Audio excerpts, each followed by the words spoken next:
Another week in the books. UFC Abu Dhabi turned out to be a pretty decent card. Some fun fights overall. If you followed my official picks, I went 9-4 out of 13 fights. 12 of the winners, Saturday night, or Saturday afternoon, I should say, were favored to win. Only one underdog came through, and that was Sam Hughes. Now, let me tell you this. If you're going off my picks, if you're placing bets off my picks, don't do that. Don't do that. Because picks really don't mean anything. What I'm actually putting my money on is what means something. Okay, and last week, we won some money. Homofight Picks Premium members, we won some money. If you followed the Best Bet show, you made all 4 of those bets, you won some money. If you followed the DFS plays, you won some money. Okay, picks. I'm tired of this picking stuff, but people like it. People like when you go through and give them some picks, and that's what we're going to do. All that's in the past, last week's history. Now we move forward to another Apex card. An Apex card. Good Lord. Not only that, we're getting a middling heavyweight main event. Pretty low-level stuff here. And then after that, we got Contender Series right around the corner. So Apex is going to be in the sights of fight fans for a very long time here. Come, August, September, October. Get used to it, boys. Tybura, Sergey Spivac 2, the rematch, is the main event. We scroll all the way down. We're giving you the early leans. Okay, these are early picks. We'll give out the official picks later in the week. If you really want to go off of my picks, that's what you're going to go off of. These are the early leans because people like to know, what do you think? What do you think about this fight? This is where we do it. Give them out here. First fight of the night. Don't want to click on that. First fight of the night. Stephanie Luciano and Talita Alencar. Now, these two ladies fought on the Dana White Contender Series. And it was a gross fight.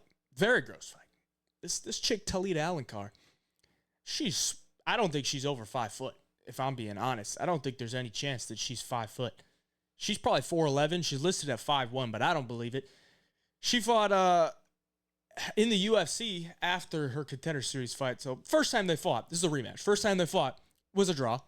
And Alencar won the first 2 rounds, completely gassed out third round. Luciano 10-8'd her in the third. It went to a draw. They both got signed. Then Talita goes in the UFC. She wins via, I think it was a split decision, to, what's her name? Rayan dos Santos. A gift of a decision, let's just say that, okay? She barely won that fight, and she probably didn't. Luciano hasn't fought since she fought Alencar in the Contender Series. Don't know what her problem is, but either way, they're getting the same matchup. And honestly, I think if Alencar's cardio holds up, she could win.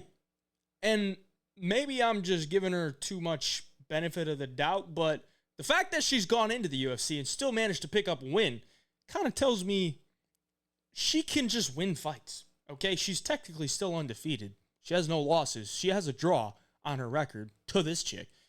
And she was winning the first 2 rounds. So if she's gaining her experience in the UFC, maybe she managed her gas tank a little bit better this fight, I think she's probably got the better skills. Now, she's a grappler. She could take her to the ground and rack up control time or threaten with submissions. And honestly, in the fight that I watched with Luciano, I didn't really see too much on the feet that I was like, holy shit, she's levels above her. So I'm going to take Talita Alencar as an early pick, and I believe she's the underdog right now, which is kind of crazy because she was a big favorite over Luciano on the Contender Series, and now she's swung to the dog. Wild stuff, but women's MMA, you can never go wrong with the dog, and we will take her for an early pick. Youssef Zalal, Jarno Errens. Now, Youssef seems like he's having some resurgence to his career because he got cut, comes back to the UFC, picks up a pretty easy win against Billy Q, like just ran through Billy Q. On the other end, Jarno Errens, I don't want to say he shocked me against Stephen Wynn, but like I was waiting for that type of performance from this guy in his first 2 UFC fights. First fight against William Gomi, didn't do much.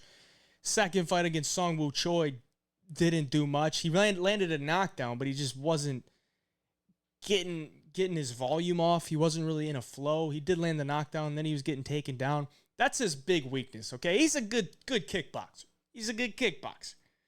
But if Youssef Zalal wants to just go in there and try to take him down for 15 minutes, he probably could.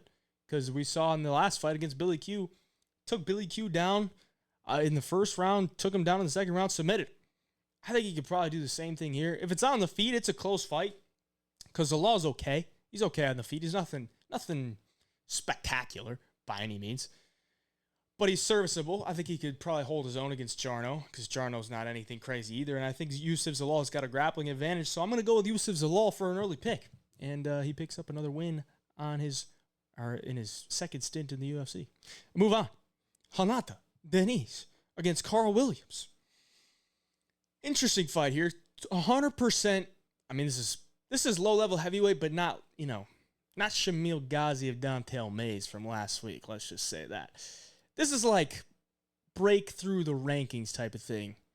I'm surprised Carl Williams hasn't fought a ranked heavyweight yet because he's 3-0 in the UFC, and you really only got to pick up a couple wins before you're fighting ranked guys, and he's fighting a guy who's in his second fight in the UFC in Diniz. Either way, Carl Williams, he's going to want to wrestle. That's his strong suit. He's super strong when he does it, throwing dudes across the octagon. He scares me when he strikes because it looks like when he gets hit, he like gets stunned for a half second. He's like, gets hit and he's like, ooh, but he's fine. And then he just gets takedowns. And he's honestly not too bad on the feet. He's got a good jab, pretty strong jab actually. Decent 1-2. It's just at times it's like, he's not a striker. He's a wrestler. Diniz, 100% a striker, kickboxer. Hits hard. Pretty fast for how he looks. He looks a little bit pudgy, but he's pretty fast. Good kicks. Strong hands. And then his last fight against Austin Lane, bro, he nearly got TKO'd in the first round. Got taken down, got mounted, nearly got TKO'd, and then in round 2, just beat the living piss out of Austin Lane. Now, if Carl Williams expects to come in here and strike with Hanata Diniz, it's going to go one way. He's going to get fucking slept. He's going to get fucking slept so bad. Because Diniz has got some nasty, nasty power. But at the end of the day, Carl Williams knows his strength. He knows his strength. And he should be going for takedowns from the jump. I don't want none of this just sitting there jabbing, trying to feel him out. Just shoot across the cage, bro. He ain't going to land like a flying knee on you. This is heavyweights. They ain't that athletic. So just shoot across the cage and do what you do. But if you stand and strike with this guy, he's probably going to knock you out. So.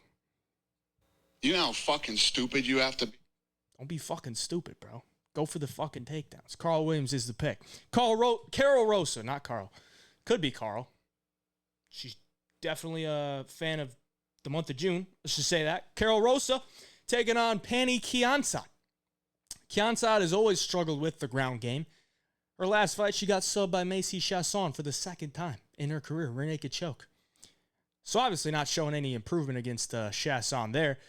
She's okay on the feet. She's literally a decision monster. Like, we give Bilal all the shit for the decisions, but Pani Kianzad is the real decision monster. I don't think she's ever finished anybody. If she has, I forgot it. But she's okay. She's got a decent kickboxing game. She just struggles getting taken down. And Carol Rosa, she's good everywhere, man. She's a decent boxer. Probably hits a bit harder than Pani Kianzad. And she can mix in the wrestling. So I probably see this one going to Carol Rosa, man. And at the end of the day, I don't know Pani Kianzad's sexual orientation.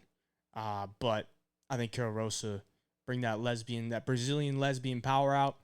You know, get her off her tracks on the feet, mixing the takedowns. She should probably win a decision, 29-28 at the worst. But at times, Carol Rosa does be just standing staring at her. So she maybe have to get in her fight with her partner or something. But come out there looking to throw hands, and she should probably win. So give me Carol Rosa. Now, this fight, I think, is canceled. But if I was going to take a person to win just for an early pick, I'd probably pick Johnny Parsons. But I think it's canceled, so I'm not going to spend too much time on it. Toshiomi Kazama taking on Karalampis Grigoriou. Who the fuck is that guy? Who the fuck? This Grigoriou guy, I remember him on the Contender Series because I bet on him as an underdog, and he won in the first round by knockout. And I was like, I don't think this guy's going to be very good, even though he knocked out the dude on the Contender Series. Comes into the UFC against Chad Anhelinger. I bet on Anhelinger as a dog because I'm like, this dude, watch more tape on him. This guy really ain't that good. Now, he kind of just gassed out in that fight, which screwed him. You know, UFC jitters, we could see it. We could see it, bro. No poker face whatsoever. He was slowing down. And Chad Anhelinger is a vet. Not a good vet, but he's a vet. and he took advantage of the situation. Got a dub. So he comes in here, second fight in the UFC. He better be coming out ready to go because he has a layup here against Toshiomi Kazama. Toshiomi Kazama, maybe the worst striker in the history of men's MMA as far as to make it to the UFC. This guy's a pure grappler. And the fact that, he got knocked out by Rinya Nakamura, who I think has 2 decision victories since then. I think he has 2 decision victories. Japanese on Japanese crime in that fight. But he got knocked out so bad, I thought Rinya Nakamura was like some dangerous fucking striker. And then it turned out he's not. Nakamura is more of a wrestler. But the fact that he knocked out Toshiomi Kazama just tells you everything to know. This guy really ain't got a chin. He really ain't got takedowns. He's just got some sneaky jiu-jitsu. So if Carl Lampus can unload on this guy, he should be able to knock him out. But if he messes around with these leg locks or whatever, then he's going to be looking like Tyrell Fortune in the PFL last week, man. How the fuck do you get heel hooked in heavyweight in the PFL? Good Lord. If you know, you know. But that was just disgusting. Carl Lampus should probably win this fight by knockout. Hard leg kicks. He's got heavy hands. If he hits Kazama, Kazama's going to fold. So give me the Cyprus Greek dude, Carl Lampus Grigoriou. Who the fuck is... To the main card, we got Alan Nascimento and Jafel Filho. Brazil on Brazil crime. 2 grapplers, mainly grapplers. I would say Nascimento is more of a grappler. Training how to shoot the box. And after I watched the fights last week, these shoot the box dudes came in with probably the worst game plans. Okay, Bedoya looked like shite. Elvis Brenner looked like shite. They both fought stupid. Brenner fought terribly. Like, I don't know what his game plan was there. Stay to the outside against a dude that's 4 inches taller than you, has like 5 inches in reach. What do you think's going to happen, bro? You're going to get pieced up. I don't know if I could trust these shoot-the-box guys anymore. They're tough. Don't get me wrong, they're tough. But Nascimento's more of a grappler. Don't really offer too much on the feet. Guy that's never really that active, too. Got to take that into account. On the other side, Jafel Filho. He's a little bit more fragile. Nascimento's never been finished, so he's tough. Filio's a little bit more fragile. Had Makayev's knee nearly shredded off of him. I bet the UFC probably wishes he did shred it off of him at this point. But Filio's dangerous on the ground. He's got good submissions. He's got pretty heavy hands. Like, he's going to go for it. He's going to go for it, and Nascimento, maybe not a guy that's going to go for it a ton, but he is a finisher. If he gets you down to the ground, he loves that rear naked choke. He's a big dude for flyweight. I would expect Nascimento to probably have a lot of early success with the grappling, and maybe Filho can battle through it and test him in the late waters. But Filio's a guy that's going to go for it on the feet too. He may be a little bit more fragile. Durability edge definitely goes to a Nascimento, but Filio's going to go for it. And if he can make Nascimento uncomfortable early, then he could maybe start to take over. But either way, I think right now Nascimento is probably the better fighter, and I would probably take him for an early pick. I shouldn't say it, probably. I'm going to take him for an early pick. Give me Nascimento. This fight is not Uros Medic, UFC website. You suck. You suck. You suck. You suck. You suck. Danny Barlow's fighting this Ukrainian dude, Veretennokov. So let's just call him Veretennokov. This Veretennokov dude, I looked into his record. He started 1-3 in his professional career. And he was fighting in M1 Global, which is the biggest Russian promotion as far as regionals go. Like, if you fight in M1 Global and you're good, you're probably going to make it to the UFC. If you're losing fights in M1 Global, you're probably never going to make it to the UFC. Especially if you lose 3 fights in M1 Global, you're probably never going to make it to the UFC. Then I think he moved to the United States. He trains in California, Kings MMA, and he's been fighting on the U.S. regional scene for the rest of his career. And he's beating bumps. I'll just keep it a buck. He's beating bumps. Like, he's going to go in there, and he's a decent kickboxer.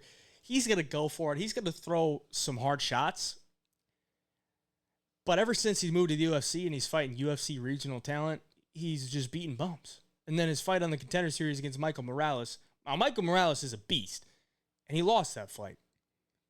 But I think Danny Barlow is also a beast. Danny Barlow is still undefeated. I think he's a smooth striker. He's a big dude for welterweight. I don't see Veretennokov getting Danny Barlow down, and if anything, I can see Danny Barlow getting Veretennokov down because Veretennokov really ain't much of a wrestler. And I think on the feet, Danny Barlow's got him outmatched. I think he's got crazy good power. I think he's really sharp. I think he picks his shots. He's patient. So give me Danny Barlow over Veretennokov. Not Uros Medic, but Danny Barlow's the early pick. Up the card, we got some more women's MMA. Just what everybody ordered. More women's MMA. Yana Santos and Chelsea Chandler. Chelsea Chandler is the female version of Nate Diaz. If you watch her fight, it looks like the female version of Nate Diaz. Southpaw striker. Got that same type of movement that Nate Diaz has. She's not as, she's a little bit cocky. I will say that. She's got good jiu-jitsu on the ground too. She's got pretty decent wrestling when she goes for it. But she doesn't always go for it. She's kind of just there boxing with you. And then if she needs to, she'll go for the takedowns. And I think in this fight, she needs to go for the takedowns. Could she box with Yana Santos? Probably. Because Yana Santos ain't really knocking girls out like that. Ain't really out striking girls like that. And if anything, like we saw in her last fight, she's going to try to kick you and run away. Kick and run. Move around, kick. Use her footwork to just beat you at range. And then she's always struggled with the takedowns, man. Like, she got taken down and controlled by Holly Holm for like 10 minutes or something like that in that fight. She got dominated by Holly Holm. Lost her last fight against Rosa, who we talked about earlier. And I think she's probably going to lose this one against Chelsea Chandler because I think Chelsea's a big girl for 135. I think she should probably get the takedowns. And on the feet, I think Chandler's tough. I don't see Yana Santos catching her with anything crazy. And I think she gets the takedowns, does work from there, probably wins a decision, 30-27, maybe 29-28. Maybe Yana sneaks one in there. I'm going to say Yana probably sneaks around in there. Just because Chandler's not the smartest fighter. She's not the most dominant. But I think she should probably win this fight. She probably wins 29-28. Give me Chelsea Chandler for an early pick. Brings us to, it's a good fight, man. Damon Jackson, and Chepe Mariscal. Chepe's been my boy, man. Chepe has been that dude. He's a dude that's just always underrated going into his fights. And in this one, he's being overrated. He's been being very highly rated in this fight. Maybe because he's 3-0 in the UFC and people are starting to take notice. But this guy has been through it on the regional scene before he even got to the UFC. That's the reason why I've been betting this dude. Because he is battle-tested. He's got good cardio. He's tough. He's got good striking. He's got good takedowns. He's got good judo. Got good takedown defense. I think he's the full package. But he's not the most talented guy. He's not the most talented guy, but he is the full package. He can do everything. And he's tough. And he has good cardio. He's the full package. But on the other side, Damon Jackson, a specialist. He's a specialist. He wants to get you to the ground, take your back, and go to work there. And he's found some success doing that in the UFC. A lot more success than I anticipated. Because this guy can't hurt a fly on the feet. Let's just say that. He's got a decent jab. He'll throw it out there. But he's not hurting anybody unless your name's Pat Sabatini and he like front kicks you to the face. That's all Damon Jackson does. Pump the jab out there and throw a front kick up at your chest or your face just to kind of try to keep you at range. And then he's going to try to take you down. And his nickname is the Leech for a reason, man. He just wants to stick to you. And he wants to take your back, probably submit you, or just win the round that way. And I could honestly see him winning a round or two that way. Because I think Chepe is a guy that throws a lot of chaos at you as well. And I think in those moments, Damon Jackson could possibly get him to the ground. And once Damon's on your back, you're probably not getting out of it, man. He's the Leech for a reason. He's gonna keep that position, and he's going to threaten a submission as well. But on the feet, I think there's a pretty wide gap. I will say Chepe is not the biggest power puncher, but he's a guy who I think is a lot more durable than Damon Jackson. Damon Jackson's been knocked out like 4 or 5 times. He's a lot more durable. I think he's got a lot more power in his hands as well. And I think in those takedown situations, Chepe has pretty good takedown defense, and he can get takedowns of his own because he has a very good judo. So if Damon Jackson, in on a body lock or something, and it hasn't gotten him down to the ground, Chepe could step through, hit a throw, and get back to work. So I think Chepe is probably the rightful favorite, and I will take him for a pick. But from the line that I saw today, I don't know if he should be that wide. It's definitely one that I want to keep an eye on for betting-wise. To the co-main event, we got Chris Gutierrez and Javid Basharat. Now, Javid absolutely blew his undefeated record last time against Aiemann Zahabi. I mean, one of the biggest favorites of the year to lose. I think maybe the biggest favorite of the UFC to lose. Massive favorite against Aiemann Zahabi. And he looked like a complete fraud. Complete fraud. I mean, there's one thing I've known about Javid Basharat is that he can't hurt a fucking little toddler on the feet, bro. Like, if he punched a toddler, I think the toddler would be unfazed. But he is very good. The fact that he's gotten this far without having any type of finishing ability on the feet is pretty wild. Tells you that he's a very skilled fighter and he knows how to win. But his last fight, he just couldn't get any respect from Aiemann Zahabi. And Zahabi just figured it out. He's like, Basharat's going to try to stick and move. If I just keep coming forward and throwing big bombs, I might land a couple and it's going to look better to the judges and I might win. That's what he did. Now, Basharat, I think in this fight, he needs to wrestle more. Basharat is a very good wrestler, very good grappler, a guy who knows how to win minutes. But I don't think he's going to win a ton of minutes convincingly against Chris Gutierrez if he's just standing and striking with him, bro. Like, Chris Gutierrez is a guy that has mastered range for a very long time. He's a master of range. He's going to stick those little side kicks to your knees. He's going to keep his range. He's going to hide behind his kicks. He's going to move. He's going to keep his back against the cage, and he's going to circle out, and he's just going to make it frustrating. Now, the way that you beat Chris Gutierrez is just keep going forward and getting to boxing range, because Chris Gutierrez's hands are not good. He's got that Basharat syndrome, bro. If he hits you with his hands, you ain't gonna feel it, bro. You really ain't gonna feel it.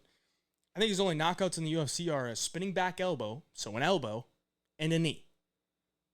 And they weren't really against the best competition, like a 50-year-old Frankie Edgar and a Dana Bakary that got cut like 2 fights later.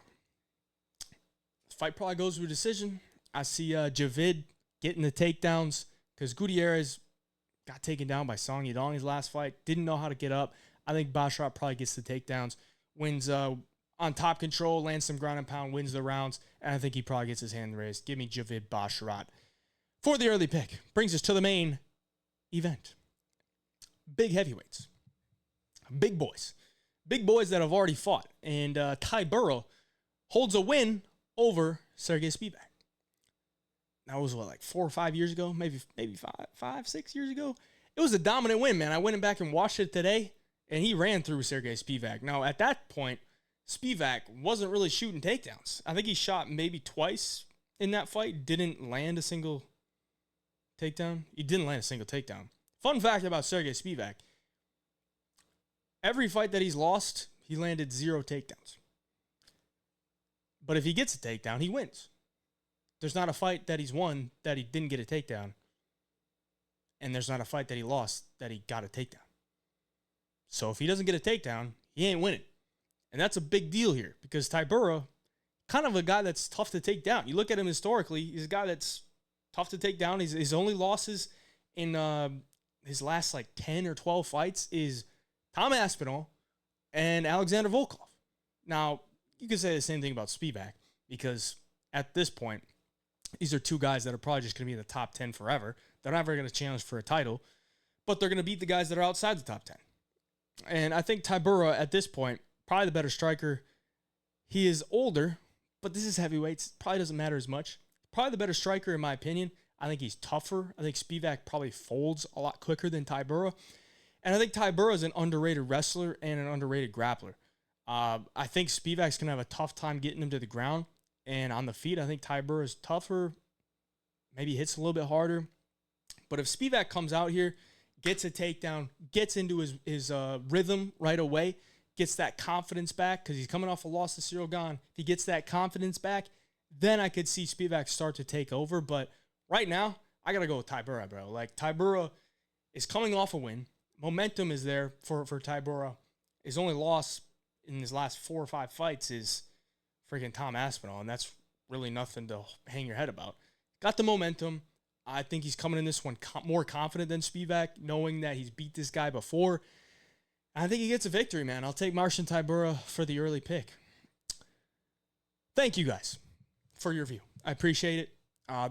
Those are the earlier picks. I will be back here posting the official picks later in the week. Official bets, our official best bets show will be posted on Friday. And once again, if you want all my UFC bets, jump in the Home of Fight Picks Premium Discord. Thank you for your time. Like and subscribe if you enjoyed. Till next time, hey, Job Picks.